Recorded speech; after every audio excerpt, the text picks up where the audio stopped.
पूरा झारखंड कोरोना से जंग लड़ रहा है। हमारे डॉक्टर इस लड़ाई में सबसे आगे खड़े हैं, मगर उनमें से कुछ डरे हुए हैं। उन्हें कोरोना से बेहद डर लगता है। ऐसा हम इसलिए कह रहे हैं क्योंकि सीमा पर देश की सुरक्षा में खड़े रहने वाले एक जवान ने तड़प तड़प कर दम तोड़ दिया, मगर डॉक्टरों ने उसे सिर्फ इसलिए नहीं देखा क्योंकि उसके कोरोना रिपोर्ट नहीं आई थी।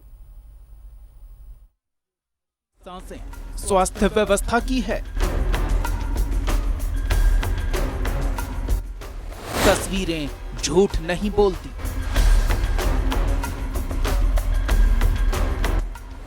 इलाज के अभाव में जवान ने तड़प तड़प कर दम तोड़ा। परिजन इलाज के लिए करते रहे मिन्नतें। डरे डॉक्टरों ने मरीज को हाथ तक नहीं लगाया। बहुत ज्यादा कम से कम उनका ट्रीटमेंट कर देते तो ठीक हो जाता। देश जब सीमा की सुरक्षा में तैनात जवानों के प्रति कृतज्ञता जता रहा था, उसी समय बोकारो जनरल अस्पताल में बीएसएफ का एक जवान बेपरवाह व्यवस्था की भेंट चढ़ गया। जवान की पत्नी कभी डॉक्टर के पास गुहार लगाती तो कभी जवान को सांत्वना देती। उधर डॉक्टर कोरोना रिपोर्ट का इंतजार करते रहे, इधर जवान की सांसों ने साथ छोड़ दिया। उसको बार बार हम बोल रहे हैं कि डिप्रेशन का और शुगर का दवाई चलाइए, लेकिन नहीं वो मेरा बात सुने। बार बार चिल्ला चिल्ला हम बोलते रहे। ट्रेनिंग में जो लड़का है ना, उसको जाकर के पहले ठीक कीजिए। उसको हम तो बोल के आए हैं, तुमको हम देख लेंगे। सिस्टर लोग 2 थी तो उसको कुछ पता भी नहीं था। बीएसएफ की 8वीं बटालियन का जवान बंगाल में तैनात था। तबीयत बिगड़ने पर परिजनों ने बोकारो जनरल अस्पताल में एडमिट कराया, लेकिन डॉक्टरों ने बिना कोरोना जांच के इलाज करने से मना कर दिया। 23 तारीख को सैंपल लिया गया। रिपोर्ट के इंतजार में जवान की हालत बिगड़ती गई।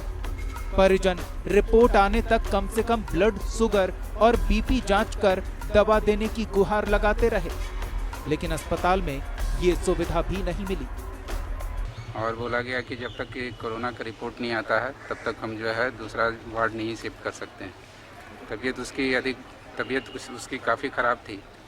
इसके बावजूद भी जो है कोई केयर नहीं किया गया और सिर्फ यूं ही जो है वहाँ रखा गया। हम लोग बोलते भी रहे, लेकिन कोई जो है किसी भी तरह का अटेंशन नहीं दिया गया, जिसके चलते उसकी तबीयत काफ़ी बिगड़ती चली गई और कल जो है वो एक्सपायर कर गया। वो बीएसएफ का जवान था। बीएसएफ जवान की बेटी पिता की मौत के लिए बोकारो जनरल अस्पताल को दोषी बता रही है।